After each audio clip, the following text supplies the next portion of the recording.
Hey, true crime fans! Tired of ads interrupting your gripping investigations? Good news.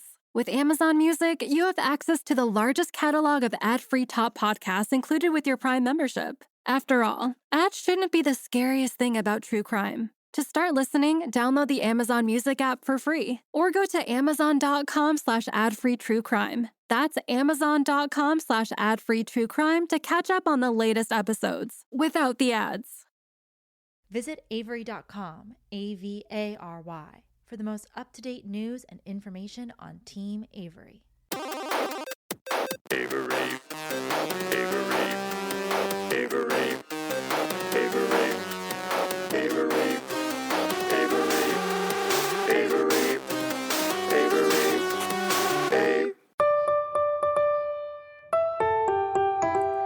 This is the Gala Show. I'm your reporter on the beat, Gala Avery. On this episode, you may know my guest as a comic book artist who has drawn for titles such as Batman, Thrill Killer, Superman and Batman, Legend of the World's Finest, and JLA's Seven Caskets. From his album covers for bands like Toto, Ghoultown, or Rom Zombie's Hillbilly Deluxe. Or maybe you'll know him as the creator of the monster noir comic book series Nocturnals.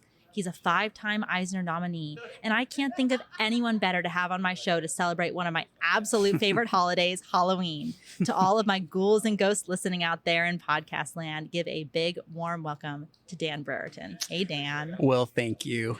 We were talking before the show, and I totally did not realize that you did the Dusk Till Dawn cover too. Oh, yeah, for Techno Comics. And like I was saying, they offered. I was doing covers for them for a book called Lady Justice, as a Neil Gaiman character that he created and then just created it and then didn't write it or anything. They had other people writing it, and I was doing covers, and they knew. I think they knew because the editor and I were good. We were friendly, and he knew that I was a fan of, Quentin's work, and I was a fan of screenplays and all that kind of stuff. And then it turned out that this script that I had read had been made into a movie probably while I was reading it. And I had no idea. So wait a minute, I know what this is. This is that vampire movie. And then when we do a cover, I was so excited. And they sent me a bunch of stills and stuff because, obviously I didn't know who was in it or anything. Yeah, or anything. I didn't have IMDb. I didn't even know it existed. We're so lucky. I Right. guess I put lucky in air quotes though, because there's a lot of wrong information. Very few up there. spoilers, except that I had read the script, which is great. But Robert also added some pretty amazing things to it. Yeah, for sure. Like that ending. I'm pretty sure it's not in the original script. Oh, is it not? Well, when they pull back and show you the big Mayan temple that's down the side, I think that's brilliant. That's the whole movie wrap. That's like a bow around the whole thing. It's so great. So I did the cover for that, and I was pretty excited about it. And then, like I told you, after that, they asked me if I wanted to do like a 2-page sample for a Pulp Fiction comic. Which blew my mind because I did not know this existed.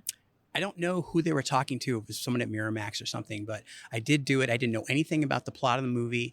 I think I knew some things. I knew nothing about it, really. Mm-hmm. So I did this, like I said, I did this this little 2-page interaction between Mr. Wolf, as I saw him, which was nothing like the character, well, except he had a mustache, which is interesting. And then Vic Vega, who's the cousin of Vincent, who is in the movie. Maybe I knew that. And having this interaction as if it was the Quentin Tarantino verse. And that was the thing that seemed so fun, is to be able to play in that universe while at the same time being completely terrified of playing in the Tarantino universe. Who the hell am I? Yeah. But they asked, I thought, well, it might as well be me. I mean, it might as well. And it never happened. And, if Quentin put his foot down and said, no way, well, good for him. You know what I mean? Because it's his baby. I would love to see that comic. But, I guess in in like the best case scenario, to be able to have the creator say, here's how I see it. Now go play with it, and I will be watching you, would have been fine. That would have been fine. Yeah. So before I bring up the topic for today, I have a question for you. I thought this was very apropos because I know what we're about to talk about, but I want to know, what is your favorite non-spooky movie? My favorite non-spooky movie? Like not a horror movie, not a genre film even. Yeah, maybe. it's funny. The first thing that popped into my head is, and I don't even know if it's the correct answer, but the first thing that popped into my head is To Kill a Mockingbird. Oh, really? Because that's like one of the first serious movies I watched for the first time as a kid and wanted to see again and loved. But there is spookiness to it.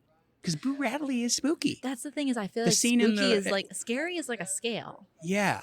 But But so there's a lot in that. But people wouldn't consider that a horror movie or even a genre. It's a classic film. No, but it really did speak to me. There's a lot of things about it that definitely spoke to me. And but my favorite well, the thing is, I have this whole love for crime fiction. Yeah. And what's your favorite Roman crime noir, fiction? You know? Then? Yeah. Oh, my favorite crime fiction movie? Oh my goodness. Well, I love The Maltese Falcon. I've seen that a lot of times. I love. I was going to say. Oh crap! It's on the tip of my tongue.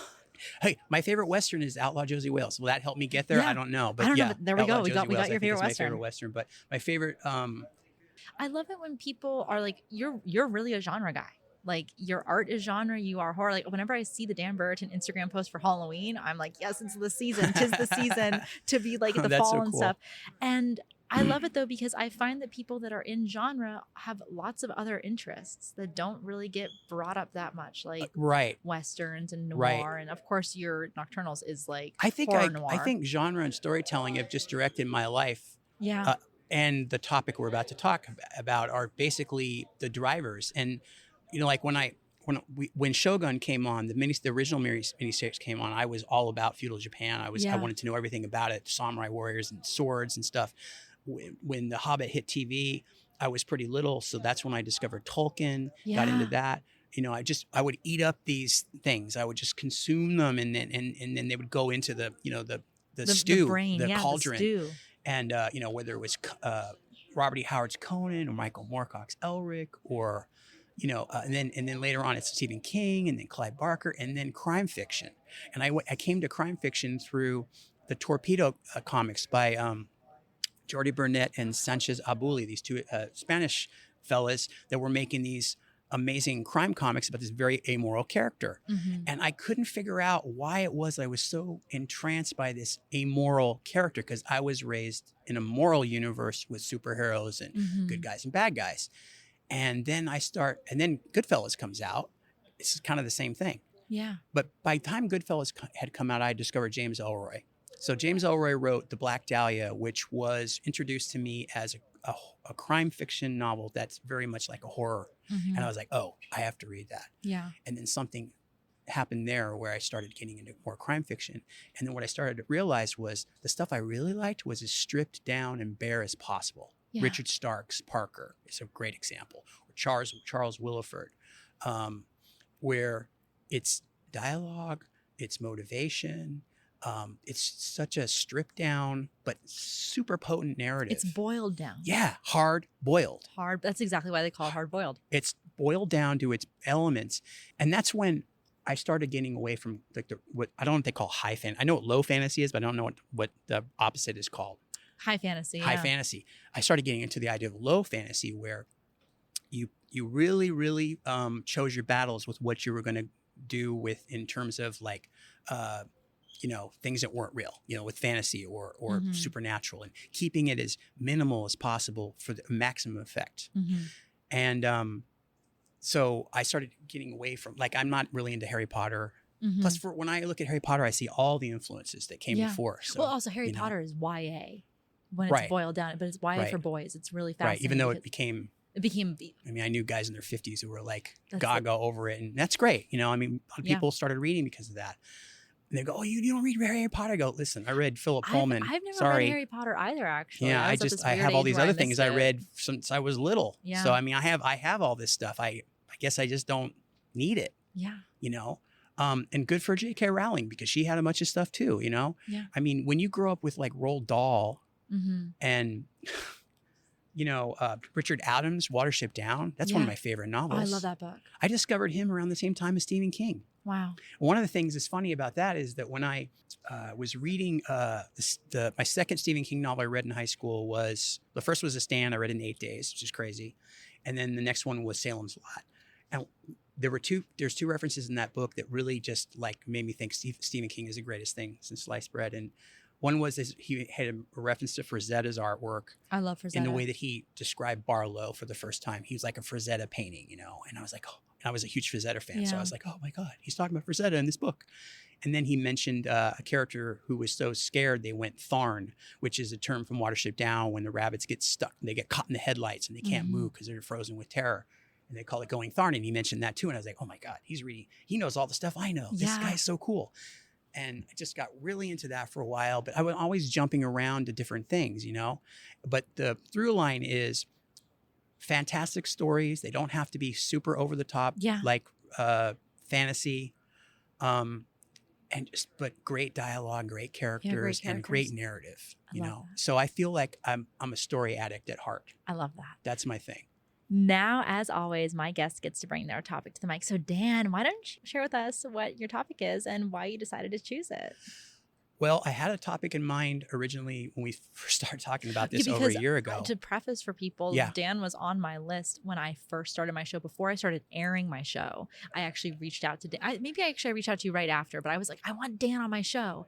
And Dan does not live in LA. And I was like, when Dan comes to LA, I'm going to get him on the mic. And it's been, 2 years since I started recording now. And so we're finally together. But Dan had an original topic. So my original topic was cool and is close to my heart. But then I realized that we're in October and there's another topic that's inclusive of that topic, but is the topic, which is Halloween. And today is Halloween. We're in Halloween. It doesn't matter. We're in Halloween. I mean, October 1st, Halloween tide. That's what I call it. And it's 31 days of the celebration to me. But for the reason that it's so important to me is because I don't think of it that way necessarily. Because for me, it's like the year starts in October and then it ends in October. I love that. Do you know what I mean? Yeah. I call that the October epoch. And actually we did a calendar, a Nocturnals calendar a couple of years ago that the first month is October and then it goes all the way to the next October. And that's how you count out the year for a person who's way into Halloween. And then someone said, you got to add on the other 2 extra months. I said, okay, we'll put them on the back. But it was in October. In other words, thinking about your year as not from January to January, but October to October. Because as soon as Halloween is over, you get the blues. I know you realize it's over. I know a lot of people like that. Yeah, and I don't get them seriously because I'm a grown person now, but there is a kind of this thing that happens, just like with people with Christmas. People get the Christmas thing after it's all over. Kids hits them really hard sometimes. So, but for me, Halloween was my time to be in touch with all those trappings, but not feel scared. Because I grew up being really scared of the dark. I had overactive imagination. I wasn't interested in watching any scary movies. I drew monsters all the time because no one can tell you're drawing monsters wrong, and they're fun. But they were not monsters who were out to get me. They weren't hiding under my bed. They weren't objects that were turning into other things at night when the lights went off. And I was this kid who wouldn't look at the bathroom window at night because I was afraid that some face was going to stare back at me. It was too much. And I think I see that now for what it was, which is your childhood stress and anxieties taking this sort of shape because you don't really know how to process. So it becomes everything scary. But before we get into the topic, it's time for a commercial break.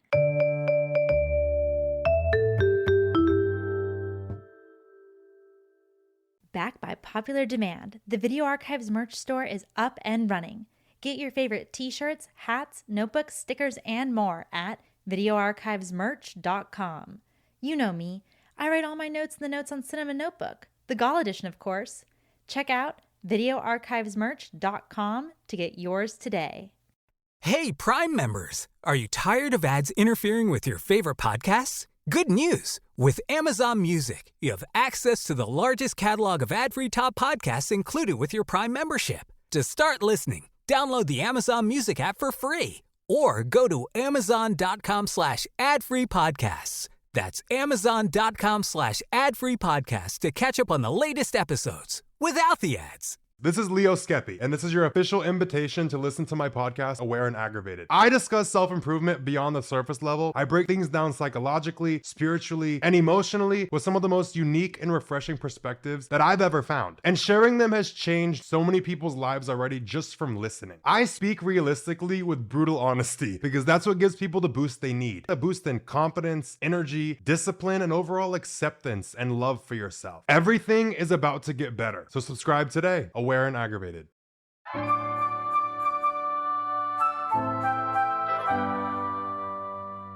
Hey, thanks so much for being a loyal listener. If you want to keep up with me off mic, make sure to follow me on Instagram at Gala Avery.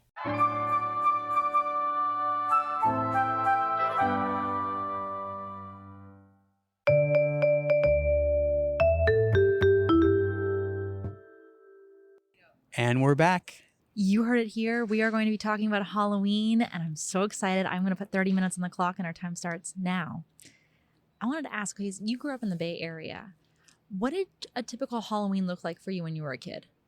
So I grew up in East Bay in like kind of a newer suburb that was built in like it was just sitting in amongst these foothills, and what they call the Diablo Valley. So we're with inside of Mount Diablo. And wow, you're in like the shadow of Mount Diablo.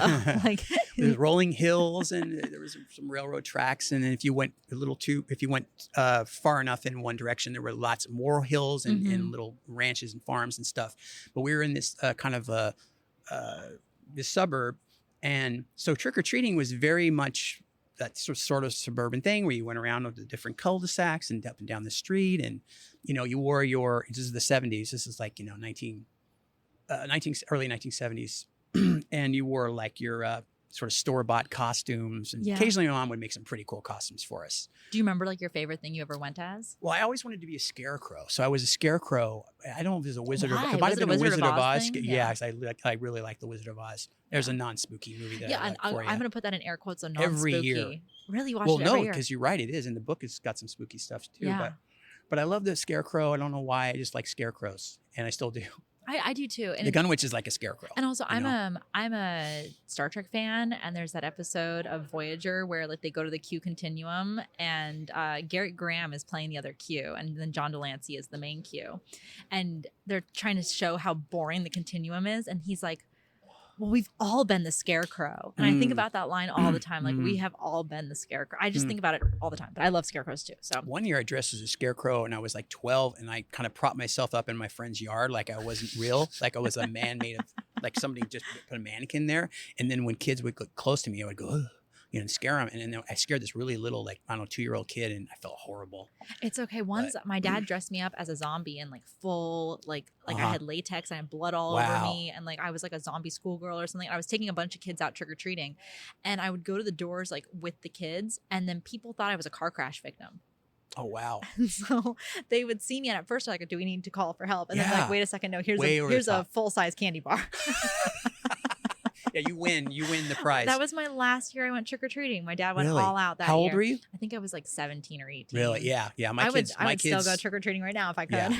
My 18-year-old will probably be out trick-or-treating. No one seems to care. No, because also if you put efforts into your costume, no one's gonna care like how old you are. Like if you just show up like in like normal clothes and you're trick-or-treating, it's a little like suspicious. Yeah. But if you are wearing a costume and your heart's in it, no one cares how old you are. No. Or you have to find like some like family friends that have children and like take them out like as like I'll be the parent that takes them out. Like that's what you have to do, because then you can dress up without an excuse. Like you got it. There are so many different ways to do Halloween, and I've done, I haven't done them all, But what's your favorite way to do Halloween? Well, going back to when I was a kid, getting in costume and going door to door with your friends, whether it's one friend or two or three friends, that was always amazing and magical, because it felt like all the things in your imagination were out there for you to look at, but it was all safe. I also feel like Halloween's the holiday where like when you're the weird kid, like suddenly you kind of just get to be yourself. Yeah. I don't know how to describe it. That's my character Halloween girl in a nutshell. Yeah, honestly, you just get to be yourself. And I just remember every Halloween I was always so excited because I was a theater kid. I love art. I was a weird movie kid. And it's just like on Halloween, I got to kind of be what I wanted to be, and I got to kind of do what I wanted to do, and you get to dress up and you get to be a character, and it's just really fun. Yeah. It's very freeing, and it's a way to indulge. Obviously people are indulging their fantasies or whatever, but to like really let what's inside, let people see it in a way that's safe, and and I don't mean fake. I mean, like, for me, being as interested as I was in monsters, Halloween was a perfect time to like that was okay, or to like comics and superheroes and all. It was okay. And also, it was actually better. It helps you also find your tribe. I feel like this holiday helps you find other people that are like really into it. And then you're kind of like, when it's not Halloween, then you kind of all get to still get together and enjoy. But what about the spooky aspect is so important?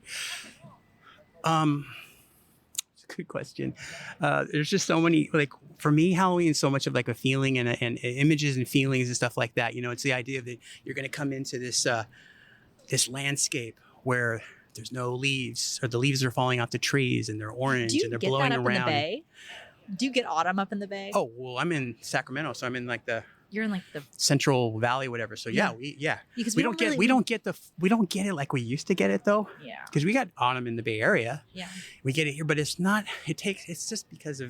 It's a little different here in Yeah, LA, it's still especially hot. in LA. It It's shouldn't be hot in October. I saw Okay. this meme that it was like the seasons of Los Angeles, and it was like fall of deception, second yeah. spring, fall, real Yeah. fall, and we're in real fall now. When I like, grew we're up, entering. when I grew up, what we called Indian summer was when it was still warm, Yeah. because that was not normal. Yeah. So, but now it's changed. But by the time Halloween rolls around now, it usually is a little cooler, so that's good. Yeah, but a little bit. I've done Halloween up in the Sierras when I used to live up there in Tahoe, and the kids have these great costumes, but they have to put on a big giant jacket because they're Yeah, freezing. That's the funny thing. Yeah. I mean, as you said earlier, you can do Halloween so many different ways because you have like the trick or treating, but you also have people that will just get together and watch scary movies all night. Yeah. You have people, like, Yeah. there's like so many ways. I remember when I was a kid, I was thinking about it on the drive over because I feel like everyone has like Halloween traditions that they Mhm. do.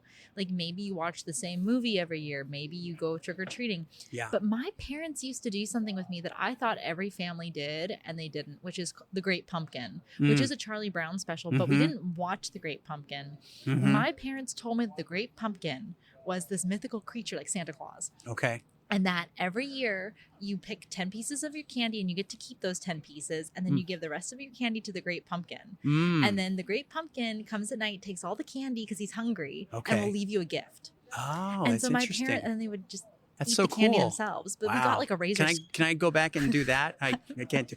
Maybe I can do that with Cassie, my 5-year-old. No, honestly, it was great because So we cool. got like a little bit of candy, and then Yeah. my parents would give it to us kind of throughout the year, like Yeah. they would eat it. And then we got a gift, and I remember we got a Razor scooter one year, like an orange Mm. Razor scooter, and my brother and I we rode that thing to oblivion, like around the pool. Yeah. But it was so much fun because I was like, oh, the Great Pumpkin came this year. Yeah. Why And can't it he- be like Christmas? Yeah, and it was like Christmas Yeah. in my house. Like, It was really, for me, festive. it is kind of my Christmas, especially as a kid, but because you're getting candy, you're running around in a costume that you thought about for like at least a month, and you were excited about being this other thing for a while, and it's dark, and it's a school night, or it's not a school night, and you're Yeah. still running around the Oh my God, neighborhood. the school nights when you it was know? a school night and you got to go and like trick or treat on a school night. Yeah. That was the coolest Now, thing. when my kids' district now, there's no school the next day, which is amazing. Yeah. Oh my God. Yeah, They in should do that Nevada, everywhere. in Nevada, Halloween's always a holiday because it's Nevada Day. It's the day it got its statehood, so Oh. no one in Nevada goes to school on Halloween. Wow, that Yeah, is it's it's wow, that- amazing. well, So it starts I earlier. have some people that think it should be a national holiday, Halloween. For like a me bank now, holiday. Halloween is like making sure everybody's got their costumes together. I don't necessarily worry too much about my costumes because I've had so many costumes that are piling up and so many props and things from being, Yeah, a different comic book things. illustrator and having things. We can just go in the garage and start opening up the tubs and pulling stuff out, Yeah. But my kids usually have something they want to do. But what I try and do is clear the day out so I can carve jack-o'-lanterns. That's And I try and carve as many as I can until it's time to put them out. my dad. I carve every year, and I am like, it takes me so long. And then I remember my dad came over. He's like, "Here, let me just do that." And like with like 3 swoops, just like carved out the pumpkin. I'm Yeah, like, yeah. "How did you just do that?" Yeah, I've been doing it the for like big, yeah. with like a spoon. Yeah. I've been doing it for like 3 hours, and he just came over. I'm like, "Dad, it's time for you It's to carve." tensile strength, right? Yeah. And it's the right tools for scraping and stuff. But No, but he was but- like, "I'm just gonna do my pumpkin," and he just did it so fast. And I was like, "That's the best pumpkin ever." Yeah. I attack it like I'm doing a drawing. Like it's same. Like I don't sit down and I don't like plan it out. Yeah. I just start going. Like I doing just like a start sketch, drawing. yeah. I mean, there's a little bit of planning when you're doing a drawing, obviously, but when I'm doing a jack-o'-lantern, like there's so many different faces and ideas in my head that I just start going. And for me, it's kind of traditional. I don't want to do carving that looks like a work of art. Or I did that one year. It was too I difficult. like a jack-o'-lantern that looks like a jack-o'-lantern. It's got a big, gapy, toothy grin. Maybe they're fangs, maybe they're buck teeth, maybe they're both. Yeah. And kind of these big. I want the light to come out of the eyes. I don't want the nose to be too big. I don't want, there's a certain aesthetic I have to it. And I just love doing it so much. I love drawing them. I love carving them. And when I was a kid, I remember the first time I was taught how to do that. And I was so excited that I was being given a knife because you did it with a knife back then, not a safety Oh, kit. we still do it with a knife in my Yeah. house. Like Oh, well, the safety kit does not work. Yeah, Let's I mean, be I real. use everything I can. If I have to use a knife, I'll It's use a knife one, and a but- spoon in Yeah. my house. Yeah. That's how we learned. And putting it out there on the porch and putting the candle in it, And watching that's it flicker. Halloween. Yeah. That is Halloween. As soon as that thing goes out, I don't care how much money you spent at Home Depot on your big giant animatronic things, which everyone does. You better put out some good looking pumpkins, and they need to look like Halloween. Yeah. And for me, Halloween is not dressing like a cheerleader unless she's a dead cheerleader with blood gushing out of her head. You know what I mean? Like I did Halloween one time with my wife in Las Vegas because we were at a comic show, and everyone's dressed like basketball players and cheerleaders and hookers and Catholic schoolgirls. Like this is not Halloween. I don't see any witches. I don't see any ghosts or goblins. That's what I want to see in Halloween. Spooky Halloween.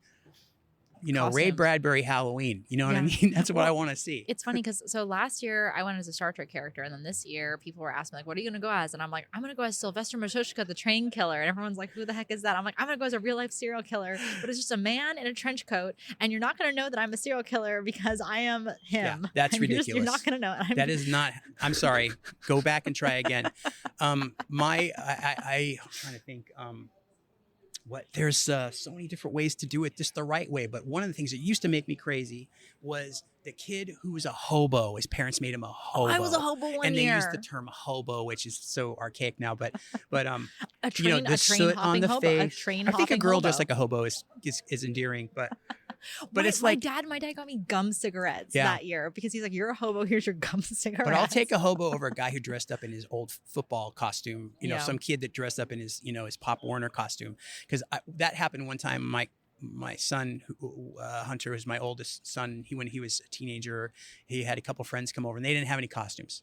And then one of them came over, and he was wearing his motocross bicycle outfit. You know, with the motocross pants and the shirt and the helmet. Yeah. I go, "Get over here. Come here. That's not a Halloween costume yet." And I said, "Take off your helmet." And so I put big dark circles under his eyes. I put makeup on him that Like made a him look ghoul, pale like and a dead. And I ghoul, put yeah. blood. You are now an undead motocross guy. Your neck got broken. You came back from the dead. And he loved it. And then his other big friend, he didn't have anything. I said, "Come out here." And I made him to a barbarian. And then one year they were all like gangsters, Oh, that's fun, like a when they little had that soot squad. around their faces because they were gangsters, they were like mob guys, and they had the hats, and they all wore black and trench coats. And I have all this stuff because of comics. I have all these props and costumes and the fake guns. And I was like, I don't know if you guys can go out with the fake guns. That's pushing it, but they were, they loved it. And their friends would say, "I don't have anything." And they'd be like, "Come on over. We'll fix you up." I said, "Get over here. I'll fix you up. Don't worry." My brother was the same thing for like 3 or 4 years in a row because he was Link from Legend of Zelda. Oh, but my okay. dad every single year would make a foam core shield, and so we had all the different shields wow. from Zelda From every different yeah. game. Like we had the Majora's Yeah. Mask one, we had like the Hyrulean shield, and so my dad still has them on display Wow, in the that's garage. so cool. But it was really fun because he kind of got to reuse his costume, and Yeah. he just wanted to be him every single year. But he had a different shield every single year. Wow. And so it was so much fun. Well, if you have something that works for you, yeah. like I had someone who I traded commission art painting for a pirate costume. Mm-hmm. This fella and his wife, he's like a puppet maker, and she was fabricating things. I don't know who made it. I don't know if it was he made it or they both made it, but they made this amazing pirate coat and hat and sash and the whole thing. Beautiful costume in exchange for artwork that I'd done for them. Mm-hmm. And I have used that many times Yeah. as props and stuff. I've been a pirate many times. It never gets old.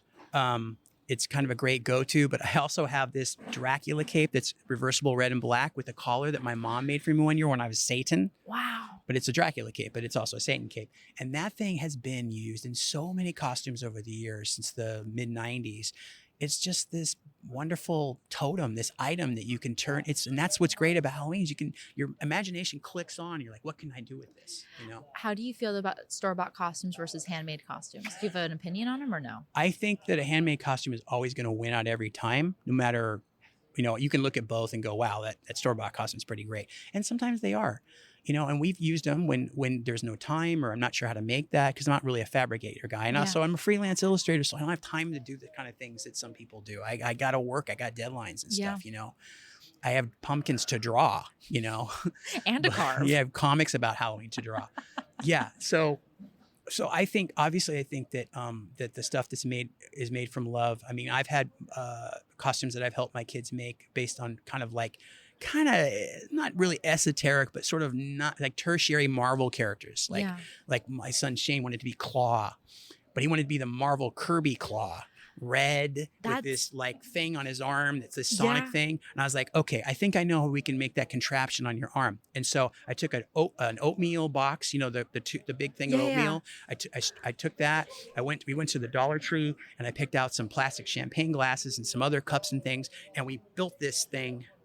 Some little teacup plates, and he stacked these things together, and we glued them with a glue gun, and then we spray painted the whole thing silver. Yeah. And he put that thing on his arm, and he was Claw. That's And I amazing. got him the red jumpsuit, and, Wow. and he was so Wow. excited No, that's- because we made this thing in like 20 minutes. No, but It also looked when you want to be perfect. something super specific, like a very last year I went as Jadzia Dax, but in the episode of Trials and Tribulations when she goes back in time to the TOS Star Trek universe. So I was like very, very specific. And I was like, but in that universe she doesn't have her spots, but I want her spots on me. So like I drew them on anyway. I was like, I'm not gonna go as Jadzia Dax and not wear my spots. Like that's ridiculous. And someone recognized, like, oh, you're Jadzia Dax in that episode. And I Wow. was like, oh, like I don't know who you are, this random person that I But met on the street. thank you But for validating. Thank you for validating Yeah. my like nerddom. Yeah, because it wasn't just you. Well, that's No. what it is. Sometimes we'd have these costumes, and you put your kids up to the door, or they go up to the door, put them up there, and Just, here you come go. on, get up there. My kids don't have to be pushed. They know what they're going to get, and then people will be like, "What are you supposed to be?" And it's like, that's another thing too. Is like you don't have to be anything. You can just be what you are. You don't have to have like a title. Yeah. I'm Snoopy. I'm a witch. You could just be this thing. And God, I had a friend but that the showed up worst in a part is when your kid tries to explain what they are to people who are like, well, I got other kids coming. Hey, kid, I got other people to give Well, candy what to. I I- can't sit and listen to the whole what story. I say to them is like, don't ask questions you don't want the Yeah, answers to. yeah, Like, come right. on, That's good. Yeah, you might not like the answers to this question. because it's gonna be a long answer. It's earlier when you were saying about the calendar that you made that goes from October to October, you were saying that like some people get that post Halloween depression, and Yeah. I know people who do. Yeah, Like, it's a big buildup, and then It's it's over. yeah, but it always comes every year. It's not like Yeah. it's the one time in our life and it's Right. done. Because I don't get like I I think- yeah. love Halloween, but I don't get that kind of like post Halloween depression because I'm like, okay, now it's like 364 more days until Halloween. I can kind of like I just keep it in my heart. yeah. I know it sounds silly, but I keep it with me because it's part of who I am. And I think, it's funny because I'm going to talk about the Nocturnals for a minute. So the Nocturnals is a comic that I came up with in the early 90s because I wanted to do something with some of the characters that were in my sketchbooks. And I also wanted to come up with this really cool pulp character. Yeah. So I'm on the plane to Scotland going to a convention in 92. And I'm like, what's a cool pulp character name? And I came up with Doc Horror. And it's tongue in cheek, but at the same time, I was like, that just conjured up all these things. Who is this guy? What does he look like? And then gradually over time, I assembled this family of characters, and two of them were in my sketchbooks, and one was the Gun Witch, who's kind of this gunfighting scarecrow character I who doesn't love talk. whenever I see the art of her on Instagram. I'm like, yes. Whenever I see just anything, I'm just like, I love like these like female, like cool Halloween. So Witchy, Halloween witchy. Girl was also in there because Mhm. my at the time 4-year-old Lindsay and I were talking. This is back in 92, 93. Mm-hmm. We're talking about Halloween and what she's going to dress up like and go trick or treat. What are you going to do for trick or treat? And she says, and she goes, oh, I know what I want to do. I go, what? She goes, I want to be Halloween Girl. And I was like, oh, no, honey, it's you're going to, and I went, wait a minute, whoa. And this it just popped into my head, her Wow. and how she would look with the pumpkin and this and that, like a kid looking like a Halloween kid, not a specific costume of a witch or anything, but just Halloween Girl. The epitome of Halloween. And I did this little sketch, and then I drew the Gun Witch, which I'd kind of come up with this sort of gun, like I said, a gunfighting scarecrow sort of zombie character, and I kind of like the way those two sit together. They kind of complement each other, and they became very important to the story. And so I ended up doing this comic, and one of the main characters is this little girl, which at the time in the early 90s, there were no mainstream comics with little girl characters in them. I Yeah. thought people were going to hate Halloween Girl and that they're not going to understand why. But she was like, she and the Gun Witch are the most popular characters in the series for good reason. And the stories have become more and more about her and less about her father, Doc Horror, over the years, because like to me she's just so interesting. But to me her thing is she's growing up in this really violent, scary, weird environment, and her way of dealing with it is to look at the whole world as being about Halloween. I also You love know? it though, because she came from someone you really love. Yeah. And the idea came from her, and it came Yeah, from a moment yeah. between the two of you. If we hadn't had that conversation, I don't think I would ever have come up with that. That's just, And it's so so special. she's definitely inspirational to that. And I don't know what was in her head. It's funny. I never should have asked her what was in her head about that, but I think that she approved because she ended up becoming the model. So when I was doing the books, I was putting her in this costume and part this and part that, and then there she was right in front of me, and her personality is not the same personality. She's her own. Lindsay's Lindsay, and Evening is Evening, but there's this synergy between the two of them, obviously, because so many of my cues were coming from her, the way she talked, and I try to have her talk like a real kid and not like one of those characters that's a kid but talks like an adult. Yeah, because you get a lot of those. Yeah, and I wanted someone who sounds like a kid and thinks like a kid, and also deals with scary things in a way that sometimes she's scared and other times she giggles because she's not scared, because she has friends. Yeah. She has these invisible friends that live in her toys that will keep her from harm. And so she's a little spooky too. And a lot of people responded to that, and I still respond to it. And that keeps Halloween here Keeps all them the in time. your heart. Yeah. You said something earlier also that I thought was really interesting. That, like, you were a kid that you would pass by the window or the mirror and you'd be afraid that something would jump out at you. Because I was too. And I wonder what it is, like, why we love to be scared. Why we love. I dreaded it, but at the same time, I didn't know. I don't want to be scared, but I love horror movies now. Yeah. That's the thing, is I did not want to be scared. I still don't want to be scared, but I love horror movies. I went to go see Texas Chainsaw Massacre last night at a friend's house. He was projecting on 16 millimeter, which That's was like really so cool. Yeah. But one of his other friends dressed up as Leatherface, and when we opened the door, had like a chainsaw and came at us. And they took a video, and all you hear is me going, "Oh my Jesus Christ. I don't like this." No, why would you? I don't know why, but I put on a southern accent when this Leatherface. Because it's in Texas. Because he's coming at me. So, "Oh my Jesus You Christ." sound like the guy in the wheelchair. I can't remember the character's name, but he's Grandpa? No. The one, the brother. the poor kid they're dragging around. Yeah. The Who's brother. just scared of everything. The brother. Yeah. No, I literally felt like him. Yeah. I was channeling him in his spirit. And, but I was like, and the fact that he's even more helpless, that's what makes him even scarier. but also in that movie, but it's just like, I'm just gonna say, he's so annoying. He's a little baby, but he's also been babied. He's been babied, and his family's obviously wealthy-ish, because it's like their grandpa used to sell the cattle to the place. He's and like been they have this taken big care of, house. and he's used to that, and so he's kind of never really grown up. He's a very well-drawn character, I think, and I think he did a great job playing him. But man, that makes it so much harder because he's so out of his element, and that's when you think about people that who their world is so insulating. And that's another thing about Halloween is the insulation is only there because family's there. Yeah. And everything else, because it's not a scary night necessarily, It can be, but it's not. It can be, and it has been for some people I know. I've had some when somebody in the neighborhood thinks it's really cute to scare little kids, Yeah. or the idea that, don't take certain food and make sure your candy doesn't have, there's no razor blades in any candy. I'm sorry. Yeah.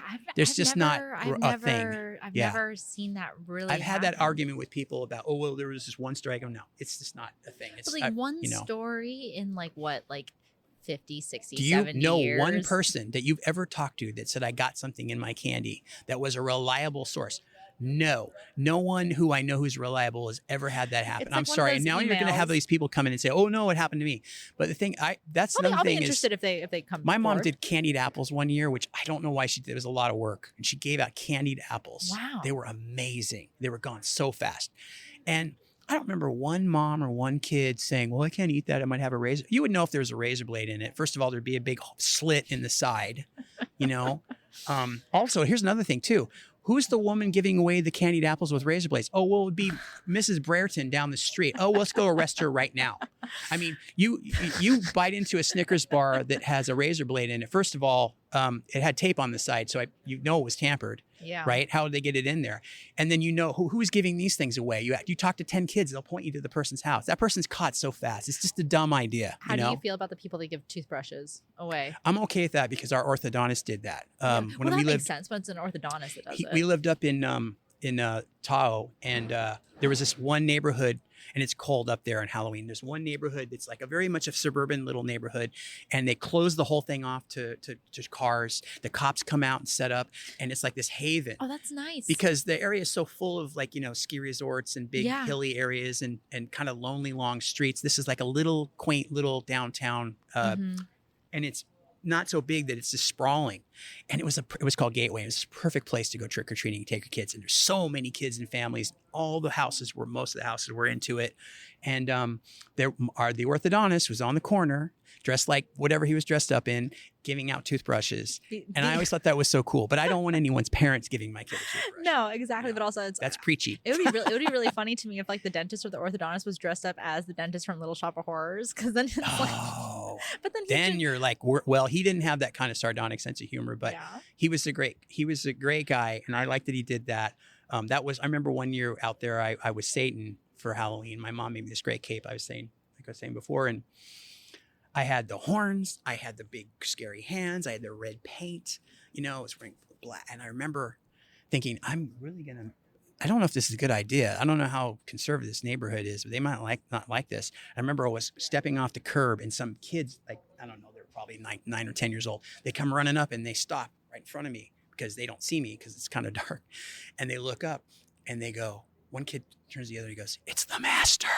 And I said, "Hello, boys." And then they like just ran off. I know that would made my whole night. Wow. That made my whole entire night. Wow. Yeah, it was crazy. And it's funny thing is that that was my first Halloween costume too. When I wasn't even I was a month away from being 2 because my birthday's in late November, and so 1967. I'm not 2 years old yet, and my mom dresses me up, and we lived in in a neighborhood in the Bay Area, and my mom dresses me up like a devil with horns and the face paint and everything in the tail and the pitchfork and the cape, and a mustache. And she said it was the mustache that made me cry when I looked in the mirror. The little thin pencil mustache she drew on me is what made me cry. I think my very first Halloween costume, I was a witch. And my parents took me out, and I think I ate so much candy that I vomited everywhere. And I think that maybe that's why they started doing the Great Pumpkin. Actually, is because maybe I could not control myself. That's using your noggin, not to be funny, but yeah. That same year, that same Halloween is very seminal for me because when I was almost 2, it's because it set the tone for my my life in a lot of ways. And I'll tell you why as briefly as I can. So my grandmother, my mom's mom, and her sisters who were teenagers, they lived nearby. And we went to their house, and they had a big, long driveway. And I remember this. I was not 2 years old, but I remember this. And I think it's because it was traumatic, and you think about it more. And also, have you talked about it with people? Oh, yeah. You talk about it all the time. The more it just you talk stays about in a there. memory, it like kind of develops in your head. Yeah. So we're in the driveway, and there's 3 witches in the driveway with this cauldron that's bubbling and steaming. And they're hags, and they're scary. They're witches. Yeah. And my mom brings me up to them.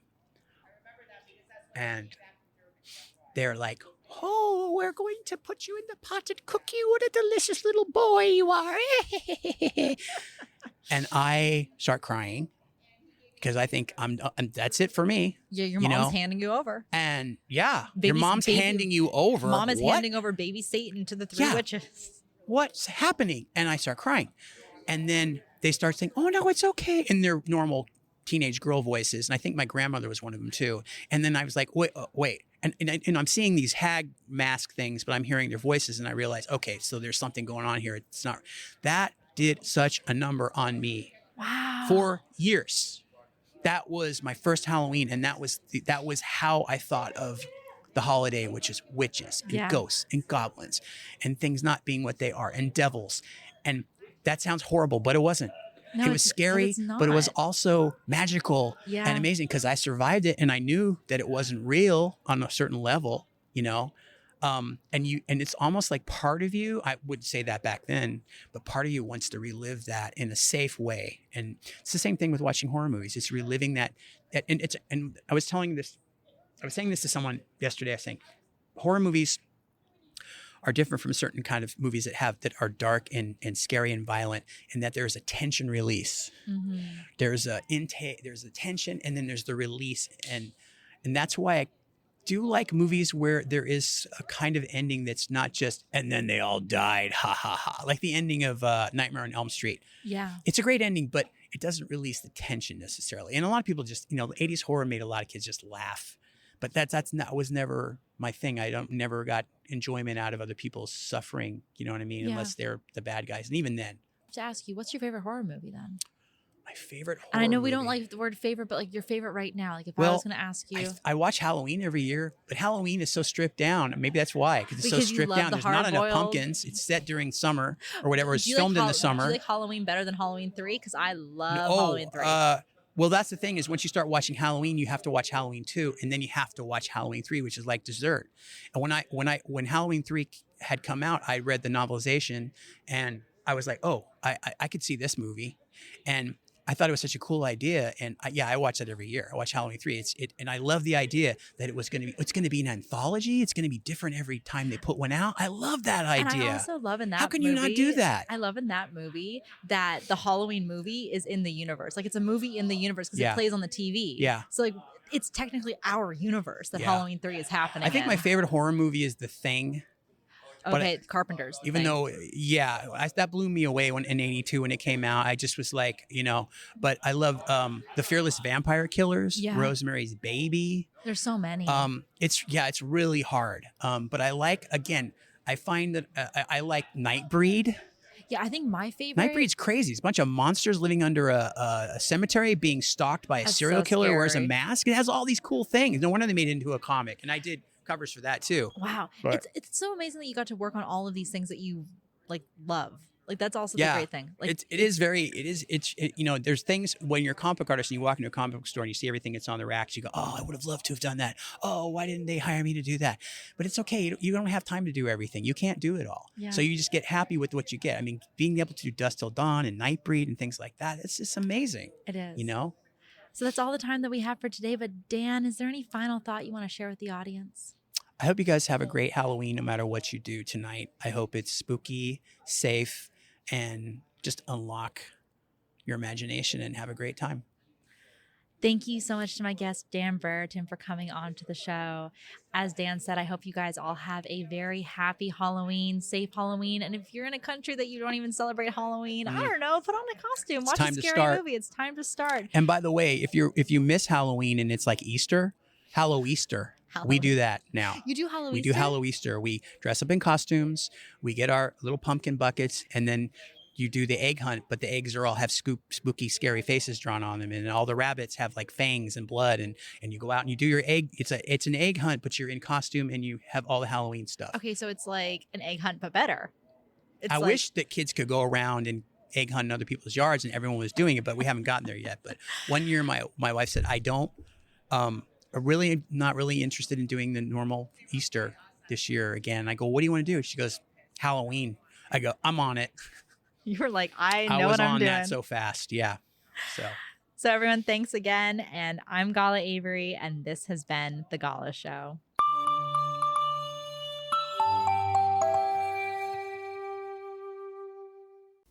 The Gala Show is brought to you by Avery.com.